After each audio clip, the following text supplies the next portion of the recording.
It was one of the most horrific and feared fates that could happen to somebody, let alone a king, a queen, or a ruler. Many people fell shockingly from grace throughout history, and they were condemned to death and were executed on execution devices such as the guillotine or by axe on the block. Many of these executions of royals, such as King Charles I, Marie Antoinette, the French Queen, and King Louis XVI, were performed in front of huge crowds in their thousands. But one question has remained, and it is what happened to the heads of these royals and rulers of the executions. In this documentary, we look at the disturbing fates of them, and you're not going to want to miss this. The French Revolution began in 1789, and Versailles became a dangerous place for the royals. In October that year, a mob of Parisian women, angry over bread shortages, marched to Versailles and forced the royals to move to the Tuileries Palace in Paris. The move placed them under the watchful eyes of the revolutionaries. The turning point came in June of 1791, when the royal family attempted to flee to the Austrian Netherlands. The flight to Varnes failed. They were recognised and brought back to Paris under armed guard. This shattered any remaining illusion that the king and queen could coexist with the revolution. The monarchy was then suspended, and the royal family was imprisoned in the Temple Tower. 4 months later, France was declared a republic. Louis XVI was tried for treason and guillotined on the 21st of January 1793, leaving Marie Antoinette widowed and politically irrelevant, but still dangerous to the Republic as a potential rallying point for royalists. In August of 1793, the Committee of Public Safety moved Marie Antoinette to the Conciergerie, a high-security prison often called the antechamber to the guillotine. Her cell was small, damp and heavily guarded.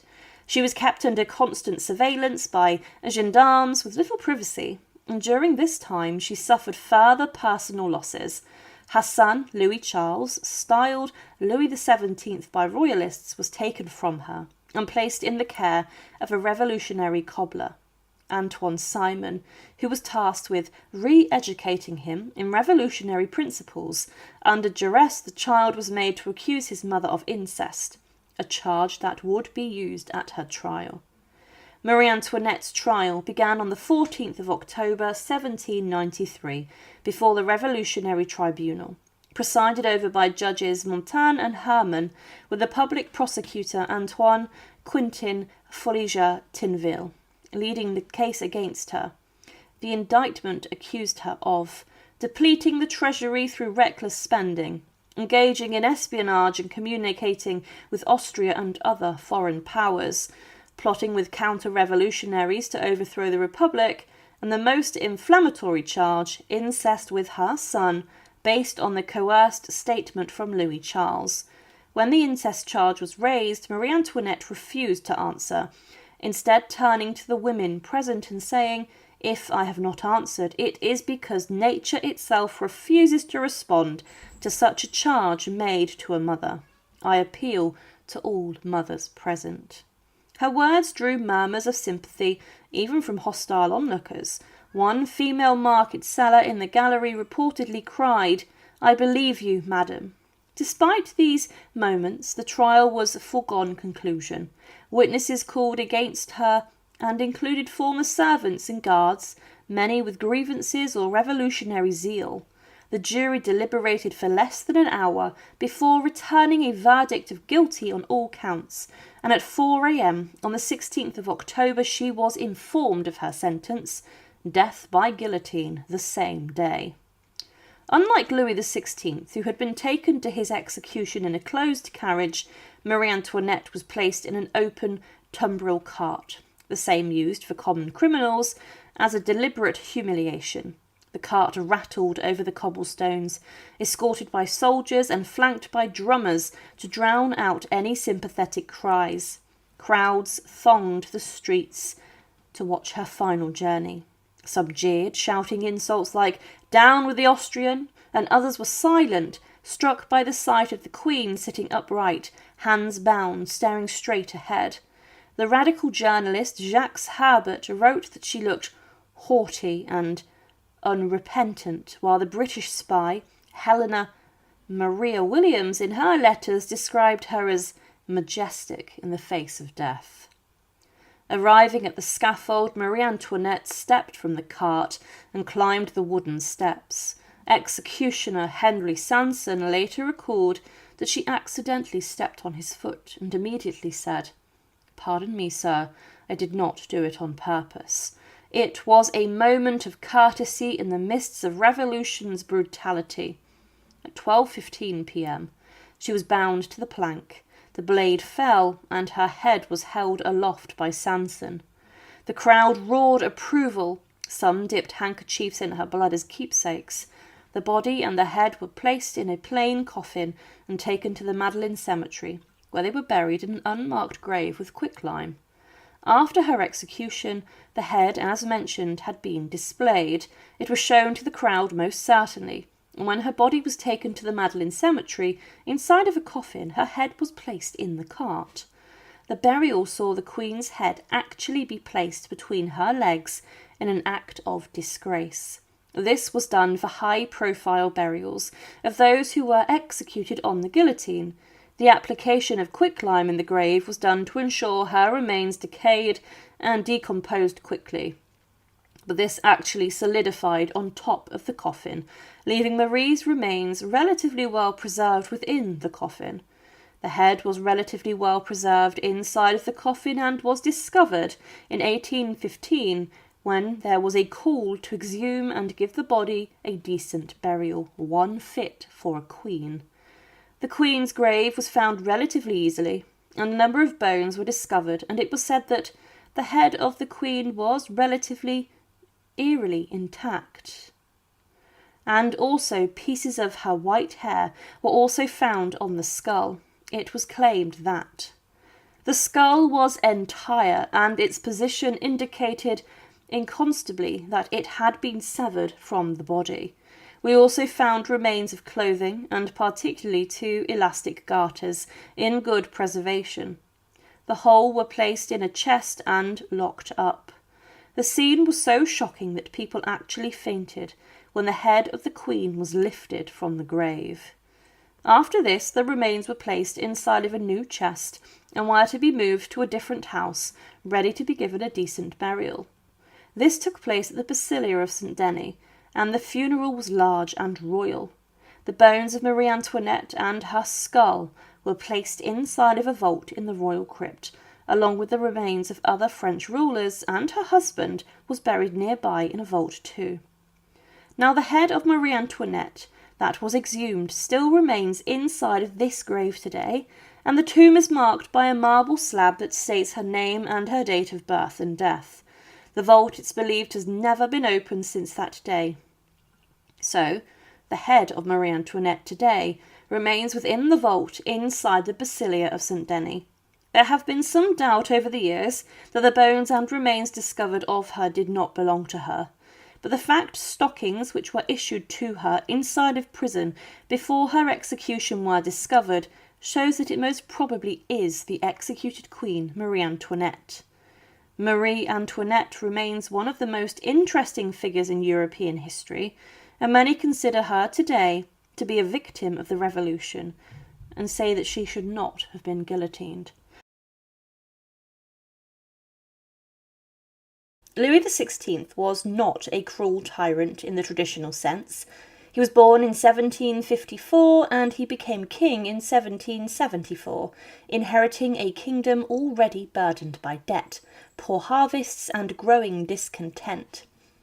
By personality, Louis was shy, indecisive and more interested in hobbies like lockmaking and hunting than politics. His marriage to the Austrian Archduchess Marie Antoinette did little to improve his popularity, as many French people disliked her foreign origins and extravagant spending. By the late 1780s, France was deep in financial crisis. Wars, including support for the American Revolution, had drained the treasury. The government faced bankruptcy, yet Louis resisted reforms that would tax the nobility. When he finally called the Estates General in 1789, it opened the floodgates for revolution. The Third Estate, commoners, soon declared itself the National Assembly, sparking events that led to the storming of the Bastille in July of 1789. The monarchy's authority began to crumble, and in 1791, Louis and his family attempted to escape Paris in the infamous flight to Vannes, but they were caught and brought back in humiliation. Trust in the king had collapsed. Too many revolutionaries. Louis was no longer a ruler, but a traitor to the people. By 1792, France was at war with Austria and Prussia. The revolution was becoming more radical, and royalists were suspected of conspiring with foreign enemies. On the 10th of August 1792, revolutionaries stormed the Tuileries Palace, and the monarchy was effectively overthrown. Louis XVI was arrested and placed in the Temple prison with his wife and children. The monarchy was abolished, and France was declared a republic. Now the question arose, what should be done with the former king? The new National Convention put Louis on trial. He was charged with conspiring against liberty and national security, accused of plotting with foreign powers and encouraging civil war. The evidence included secret documents found in a hidden iron chest in the palace. The trial was tense and deeply political. To some deputies, executing the king was necessary to secure the revolution. To others, sparing him might prevent France from falling deeper into violence. After long debates, the convention voted. The verdict: Louis Capet, formerly king of the French, was guilty of treason, and on the 20th of January 1793, by a narrow margin, the convention voted for his execution. At dawn, on the 21st of January 1793, Louis was awakened in his cell at the Temple prison. He spent his final hours in prayer with his confessor, the Irish priest, Abbé Edgeworth. At about 8 a.m, Louis was taken from the prison in a carriage. Thousands of armed soldiers lined the route to prevent rescue attempts or riots, and the crowd was silent, not cheering, not shouting, only watching. Many later remarked on the eerie calm of that January morning. The carriage crossed Paris slowly, heading to the Place de la Révolution, formerly known as Place Louis XV, where a large guillotine had been set up. This was the same square where the statue of his grandfather, Louis XV, once stood. The guillotine was a new invention, introduced in 1792 as a more humane and efficient method of execution. It symbolised equality in death. Nobles and commoners alike would be executed in the same way. For Louis XVI, it was both a political and symbolic instrument. By dying on the guillotine, he would become not just a man punished for treason, but a king stripped of divine privilege. When Louis arrived at the scaffold, he stepped down from the carriage calmly. His hands were tied, though he resisted at first, saying he should die as a king. Abbé Edgeworth whispered, "Son of St. Louis, ascend to heaven." Louis then addressed the crowd. Witnesses reported his final words: "I die innocent of all the crimes imputed to me. I forgive those who are the cause of my death, and I pray that my blood may not fall on France." He tried to continue, but drum rolls drowned out his voice. Guards quickly pushed him beneath the blade, and at 10:22 a.m. the guillotine fell. The executioner, Charles Henry Sansom, held up the severed head for the crowd to see. Cries of "Vive la République" echoed across the square. The immediate response in Paris was mixed. Some in the crowd cheered, but others went silent or even wept. Many felt uneasy. A king had been killed not by God or by fate, but by the will of the people, and across Europe monarchs were horrified. To them the execution was not just the death of a man, but an attack on the monarchy itself. Britain, Spain, and other powers soon declared war on revolutionary France. The execution also hardened divisions within France, between royalists, moderates, and radical revolutionaries. After the execution, the body and head of King Louis XVI were taken into the Madeleine cemetery. His remains were placed into a coffin, and this was placed on the back of a cart. Inside the cemetery, a grave had been dug, and it wasn't too deep.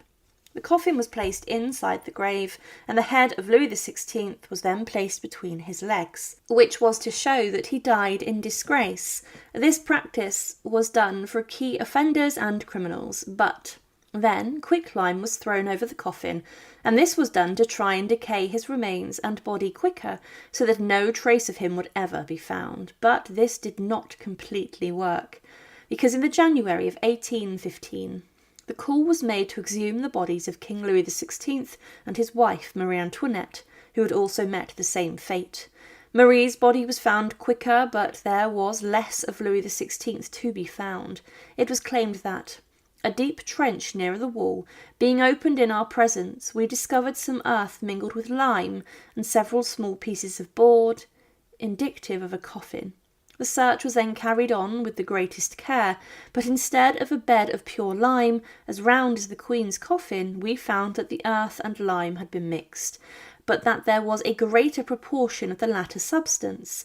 In this mixture of earth and lime we discovered the bones of a man, several of which were on the point of crumbling to dust. The skull was covered with lime and placed between the leg bones. Fragments of clothes were carefully looked for, but none were discovered. We collected all the remains and placed them, together with some pieces of lime, in a cloth brought for the purpose. Although the spot in which the body was found corresponds with that pointed out by several eyewitnesses of the interment, and situation of the head left no doubt as to identity. So, the head and fragmentary skeletal remains of Louis XVI were discovered. The grave diggers and officials were in no doubt that this was the remains of the king, and it was no secret where his grave actually was. But what happened next? It was clear the quicklime had done its job, and some was even found on the king's skull. The remains were placed into a new box, and they were then prepared to be given a decent burial. Today, King Louis XVI is buried inside the royal crypt within the Basilia of St. Denis, and it's interred within the same wooden chest that it was buried in within a vault. The vault is covered with a marble slab marking Louis's final resting place. The head and skull was in better shape than the rest of the king's remains, but it was still covered in lime. There is a possibility, of course, that this has still taken effect, and over 200 years that the lime has disintegrated the skull, leaving very little left of King Louis XVI inside of his new tomb. The vault hasn't been opened since the day of burial, meaning we don't actually know today the exact state of his remains. Maximilien Robespierre was born in 1758 in Arras, in northern France. Trained as a lawyer, he developed a reputation for honesty and dedication to justice. When the French Revolution began in 1789, he was quickly elected to the Estates General, and he emerged as a skilled speaker and a man of principle. He became known for defending the rights of the poor, opposing slavery, and demanding equality before the law. Unlike many revolutionaries, Robespierre lived modestly. He avoided the corruption and wealth that tempted others, and his personal integrity earned him the nickname the Incorruptible. His influence grew with the radical Jacobin Club, and as France descended into war, rebellion and chaos, Robespierre presented himself as the guardian of the revolutionary virtue. By 1793, after the execution of King Louis XVI, Robespierre had become one of the leaders of the Committee of Public Safety, the body that effectively ruled France during the most violent phase of the revolution. The committee oversaw the war effort, internal security and the economy, and it also unleashed the period that became known as the Reign of Terror. The Reign of Terror, from 1793 to 1794, was a time of extraordinary violence. Revolutionary tribunals condemned thousands of people to death by the guillotine. Some were aristocrats and royalists, but many were ordinary citizens accused of disloyalty, hoarding, or spreading counter-revolutionary ideas. The guillotine in Paris became a symbol of the revolution, and the blade fell daily. Robespierre justified these executions as necessary to save the Republic. He argued that terror combined with virtue was the only way to defend liberty against traitors and enemies. His speeches often invoked lofty ideals, insisting that France was on a mission to create new, and just society. But in practice, the terror bred fear and suspicion. Anyone could be accused, and few were safe. The guillotine claimed not only royalists but also revolutionary leaders themselves. Rivals of Robespierre, such as Georges Danton and Camille Desmoulins, were denounced and executed.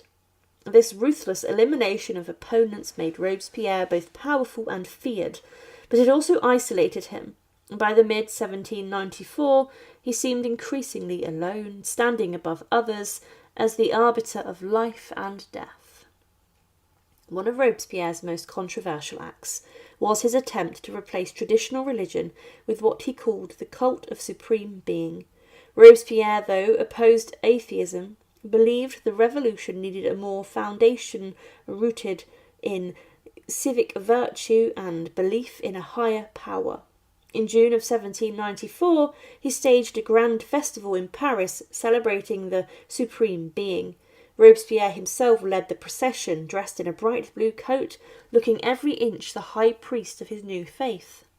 Many of his colleagues saw this as arrogance, even madness, and it gave the impression that Robespierre was setting himself up as a moral dictator, controlling not just politics but the very soul of the French citizens. For men already weary of the terror, this was deeply unsettling. By the summer of 1794, Robespierre's position was precarious. The Revolutionary Tribunal continued its deadly work, but support for the terror was crumbling. The war against France's external enemies was turning in France's favour, making mass executions less justifiable. Ordinary citizens were exhausted by fear and shortages, and within the National Convention, deputies feared they might be next to fall under Robespierre's accusations. Robespierre, however, did not back down, and on July 26, 1794, 8 Thermidor, year 2 in the revolutionary calendar, he delivered a long speech before the convention. In it, he denounced corruption and hinted at new lists of traitors who deserved punishment, but, crucially, he did not name them. This uncertainty terrified the deputies. Many suspected they were on his secret list. Instead of uniting the convention, Robespierre's speech convinced them that he had become a tyrant. The next day, July 27th, events moved quickly. Robespierre tried to speak again in the convention, but his enemies shouted him down. The deputies, led by men such as Tallien and Billiard-Varan, accused him of dictatorship. A vote was taken, and Robespierre, his brother Augustin, and close allies St. Just were declared outlaws. When National Guardsmen loyal to Robespierre tried to rally in Paris, confusion spread. For years, Robespierre had terrified his colleagues, but now that he was outlawed, supporting him seemed dangerous. The tide turned against him, and that evening forces of the convention stormed the Hôtel de Ville where Robespierre and his supporters had gathered. The capture of Robespierre was chaotic. During the raid, he was badly injured. Accounts differ on how. Some say he attempted suicide with a pistol, but only managed to shatter his jaw, and others claim he was shot by soldiers.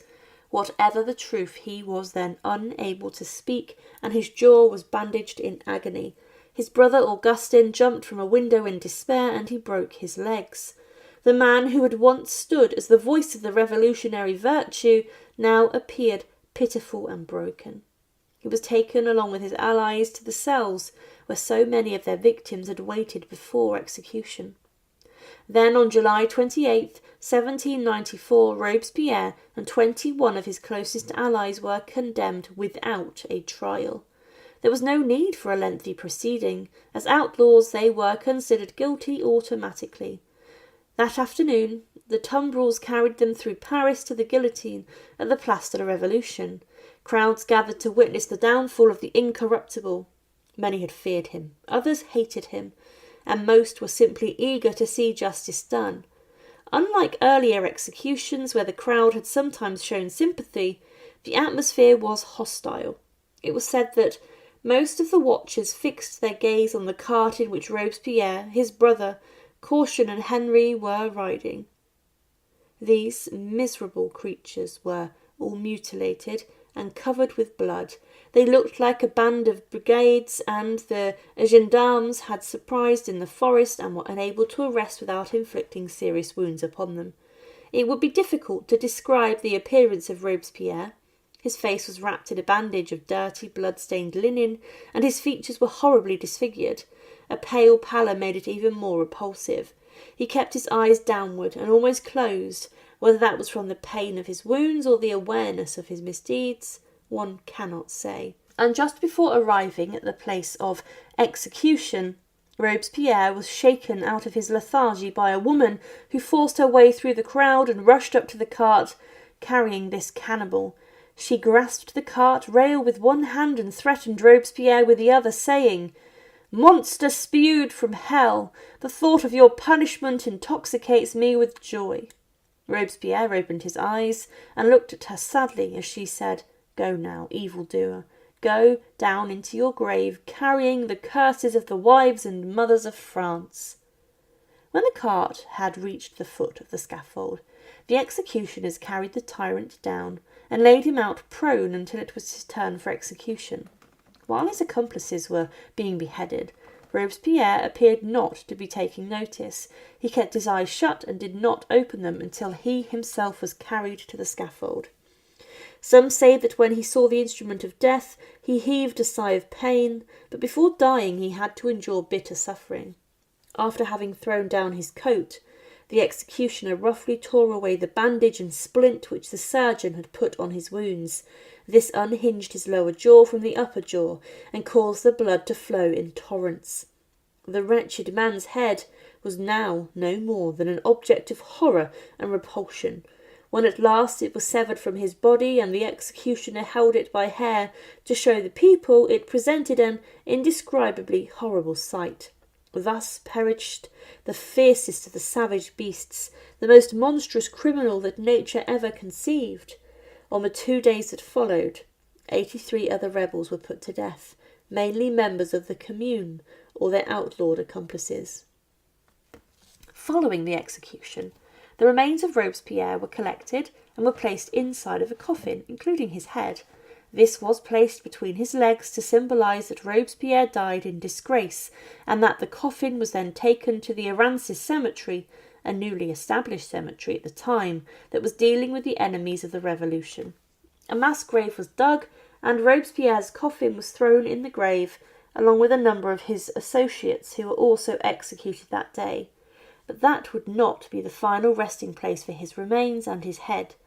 Between 1844 and 1859, most probably in the year 1848, the remains of Robespierre and the others buried in the Arancis cemetery were moved into the catacombs in Paris, the underground mausoleum and ossuaries, and in there the remains were deposited along with millions of other people's bodies. Because of this, it's impossible to identify the remains of Robespierre, and they remain somewhere inside of the catacombs, but no one knows where. This also includes the rest of his remains, including his skeletal remains, and parts of the former tyrant may have been split up to be arranged in certain ways inside of the catacombs. Today these underground tunnels hold the story to the head of Robespierre and where his head truly is today. Catherine was born around the year 1523, possibly in Lambeth. She was the daughter of Lord Edmund Howard, a younger son of the powerful and ambitious Howard family. However, her father was not wealthy. He struggled financially and was often away, which meant Catherine did not grow up in a secure household. After her mother died, when Catherine was young, she was sent to live in the household of her step-grandmother, the Dowager Duchess of Norfolk, at Lambeth. This household was large, busy and not strictly supervised. Young noble children were often sent to such houses to learn proper manners and skills. But Catherine's environment, it allowed far more freedom than what was considered respectable. During her teenage years in the Dowager Duchess's household, Catherine experienced flirtations and relationships that would later return to destroy her. She had a youthful romantic involvement with her music teacher, Henry Manox, though this did not appear to be a consummated relationship. Later she became involved with Francis Dereham, a young man who worked in the household and treated her as though she was his future wife. These relationships were not unusual for a girl who did not expect to become queen, but in Tudor England, a queen's chastity and reputation were considered matters of national significance. Catherine's past would eventually be seen as a threat to the stability and the honour of the crown. Catherine's life changed drastically when she entered the service of Anne of Cleves, Henry VIII's fourth wife. Catherine caught the eye of the powerful courtiers, particularly her uncle Thomas Howard, the Duke of Norfolk, who saw in her an opportunity to regain favour and influence at court. Henry VIII's marriage to Anne was unhappy and politically awkward, and the king was eager to end it. Catherine quickly caught Henry's attention. She was young, lively and charming, and at this point Henry was ageing, in poor health, and often in pain from a leg ulcer. Catherine's youth seemed to offer him comfort, admiration, and a sense of renewed vitality. Their marriage took place on the 28th of July 1540, just weeks after Henry's marriage to Anne of Cleves was annulled. Catherine became queen at around 17 years old, while Henry was nearly 50. The court celebrated her beauty and her energy, and Henry was delighted. He called her his rose without a thorn, believing her to be innocent and pure. Catherine likely enjoyed her new life, which gave her fine clothing, jewels, music and dancing, things that she had rarely experienced before. However, she also entered a world of intense scrutiny, pressure and political manoeuvring. She was expected to behave with dignity and maturity, despite her youth. At first, Catherine was well liked. She gave gifts, ordered patronage, and tried to form good relationships, but the court was a place of gossip, secrets, and rivalry. Her past with Francis Dereham had not been forgotten by everyone. When Dereham came to court seeking employment, his presence raised suspicions. Even more dangerous, Catherine formed a close relationship with Thomas Culpeper, a young and handsome gentleman of the king's chamber. Some accounts suggest they were romantically involved, and others say that Catherine felt lonely and trapped in an arranged marriage and sought emotional companionship. Whether or not the relationship was physically consummated, their private meetings were highly inappropriate for a queen, and in late 1541, rumours about Catherine's behaviour began to reach Thomas Cranmer, Archbishop of Canterbury. He investigated quietly at first, fearing the consequences of accusing the king's wife. Eventually, evidence of Catherine's past with Dereham and her secret meetings with Culpeper became known. For Henry, this was a deeply personal betrayal. He believed he had taken a young, unspoiled bride who adored him. This discovery that she had relationships before him, and possibly during him, devastated him. Henry's reaction was one of shock, heartbreak, and finally of anger. Catherine was arrested and removed from court in November of 1541. She was interrogated, but unlike Anne Boleyn, she did not deny everything. She admitted her past with Dereham, though she did deny adultery with Culpeper. Both men were tried and executed, Culpeper beheaded, and Dereham brutally dissected and quartered. Catherine was kept at Sion Abbey under house arrest, and eyewitnesses said she was terrified, panicked and overwhelmed. She was still only in her late teens.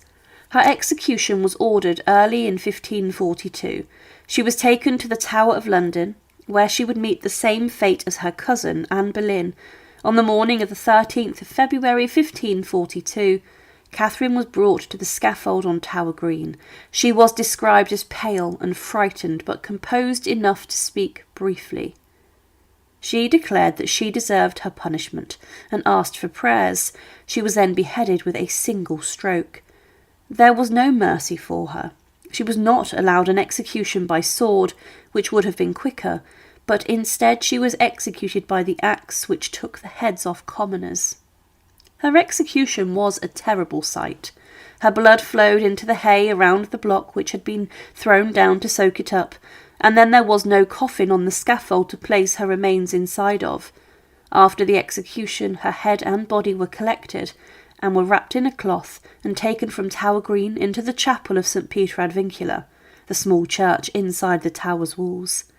Here a hastily dug grave had been prepared inside the nave, and the body and head were thrown into this. Now there was a tradition at the time to sew the heads of high-ranking people who had suffered execution back onto the body. For example, King Charles I and Mary Queen of Scots had their heads sewn back onto their bodies ready for burial. This was not done for Catherine Howard. In the eyes of her husband, Henry VIII, she had died in utter disgrace, and he wanted her literally wiping off the face of the earth. So her head was thrown into the grave alongside the rest of her remains, and then officials inside the tower poured a significant amount of quicklime onto the corpse of the Queen. This had been done as Henry VIII had instructed her remains to be decayed as quickly as possible, trying to put her antics behind him by ensuring that nothing would be left of the teenage Queen. This was also scattered over her head and face too, and the effects would be the decomposition process and rot were set in much quicker than normal, reducing her remains to nothing. Now, in the centuries after her death, the burial vaults and spaces under the chapel floor inside the tower were lifted and opened, and researchers and physicians searched for the remains of Catherine Howard. They found the body, allegedly, of Henry's second wife, Anne Boleyn, as well as the remains of other prominent figures such as Thomas Cromwell, Margaret Pole, Robert Devereux, the Earl of Essex. However, Catherine's remains were never found. Some fragments of bones were found close to the site of Margaret Pole's remains, but these have never been identified, and there has never been anything found specifically relating to the corpse of Catherine Howard. This means that Henry VIII's orders to cover the remains in quicklime had worked and been successful. As she was a teenager and so young, her skeleton and her bones wouldn't have hardened fully, and this would have led her remains to decay quicker. But the skull and head of Catherine would have also been subjected to this, and today there is actually nothing left of her, meaning that her skull had been reduced to dust too. It might be easy to remember Catherine Howard as the teenage fifth wife of Henry VIII who cheated on him, but let's remember that she was just a girl, a teenager. Her fate was harrowing and brutal, and the fact there is nothing that remains of her shows how evil her husband could be, a king who was insistent on cruel revenge. The man who would take the life of the king is not entirely known till this day, as the executioner following performing the job made a quick getaway to avoid being identified.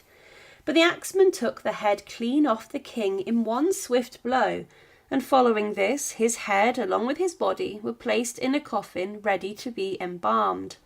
The head of Charles I was allegedly sewn back onto his body, but then centuries later, the coffin of the executed king was opened, and what those people discovered was shocking with regards to his head, as it had fallen off of his body. King Charles I walked under armed guard to the Palace of Whitehall the day before his execution, and outside here his execution scaffold had been created.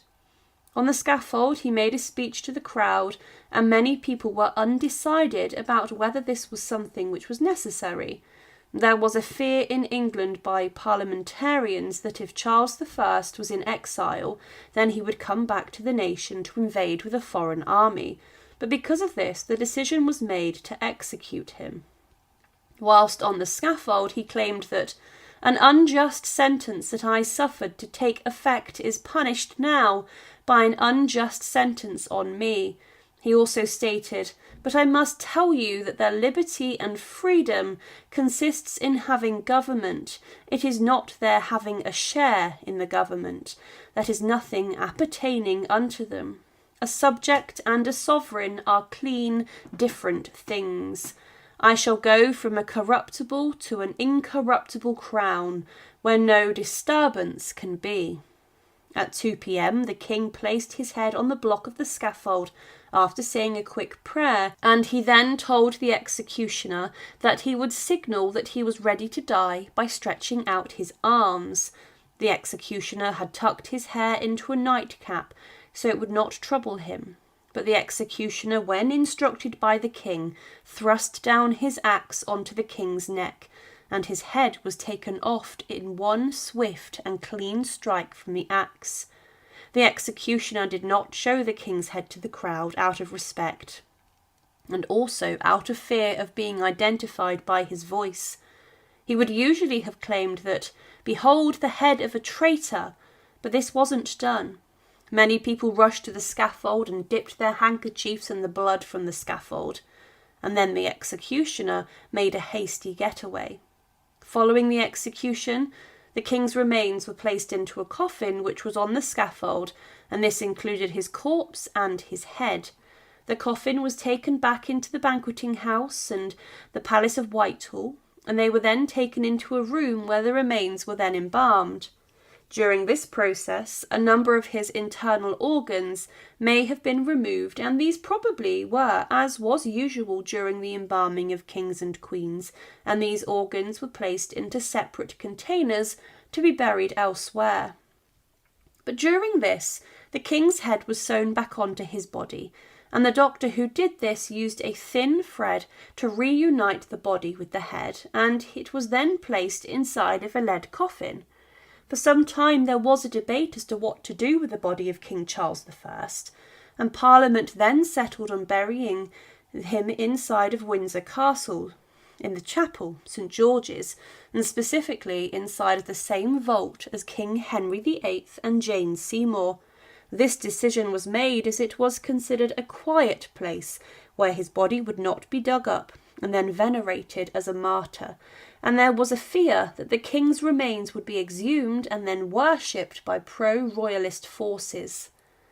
On the 9th of February 1649, the king's remains were taken to St George's Chapel, and he was buried in secret under the cover of nightfall, and for many centuries many believed that his grave had been lost, and no one really knew where the body and the head of King Charles I were.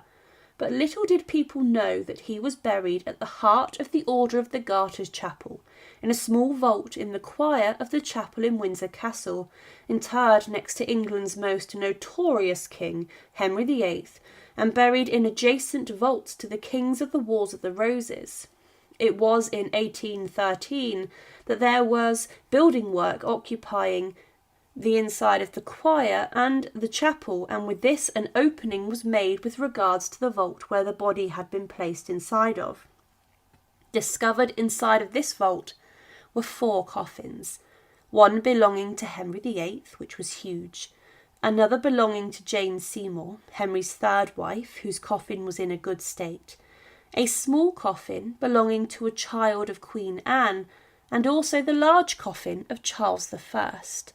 But to bed rumours about Charles I's remains being elsewhere, the decision was made to open the coffin of the executed king on the 1st of April 1813.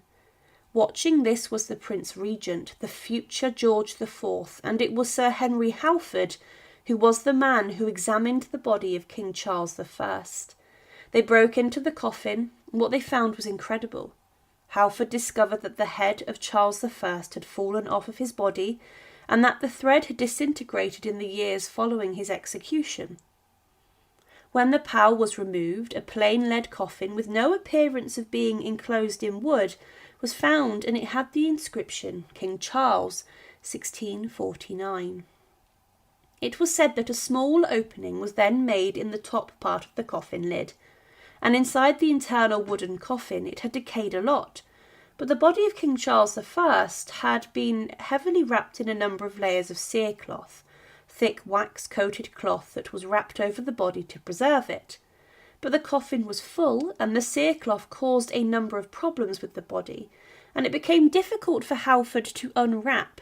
But Halford even made a sketch of Charles's hand, and then described what he saw. He wrote, "At length the whole face was disengaged from its covering. The complexion of the skin of it was dark and discoloured.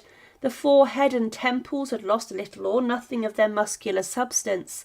The cartilage of the nose was gone, but the left eye in the first moments of exposure was open and full, though it vanished almost immediately, and the pointed beard, so characteristic of the period of the reign of King Charles, was perfect.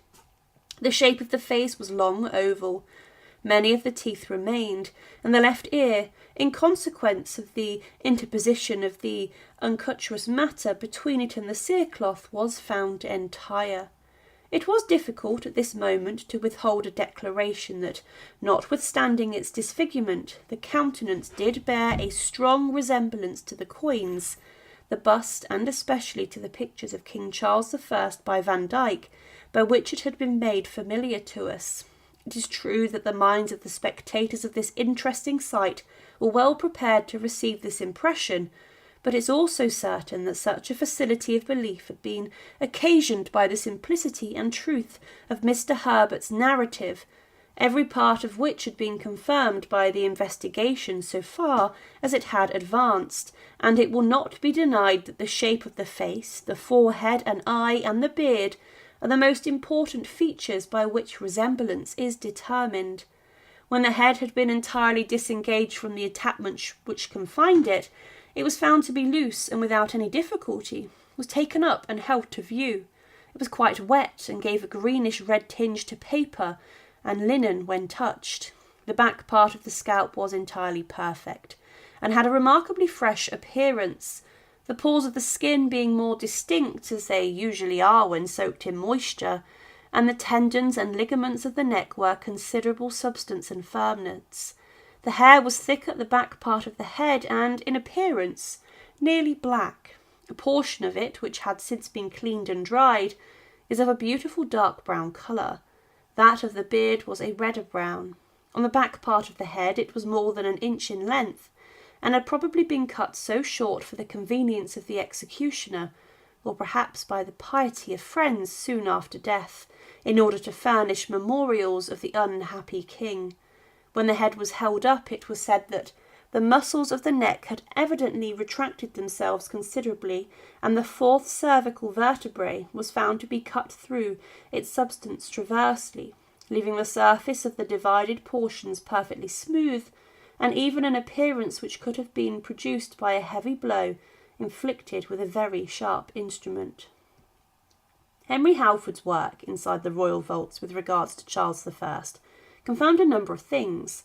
Firstly, that he had been executed using a sharp weapon, such as an axe, and that this had been performed in one blow, with the executioner being rather skilled. It was claimed that, following this examination of the head, which served every purpose in view, and without examining the body below the neck, it was immediately restored to its situation. The coffin was soldered up again and the vault closed. The head of Charles I had fallen off from his body due to the fact the thread had perished in the centuries, keeping it attached to its body. The head of King Charles I in Halford's sketch shows that 2 centuries after his execution, his hair had been preserved, as had his beard, and his eyes were also clasped shut, but his nose had decayed. The execution of King Charles I is still controversial to this day, but the opening of his coffin also caused a stir, as some believed that it was in poor taste, but it did confirm the fate of the executed king.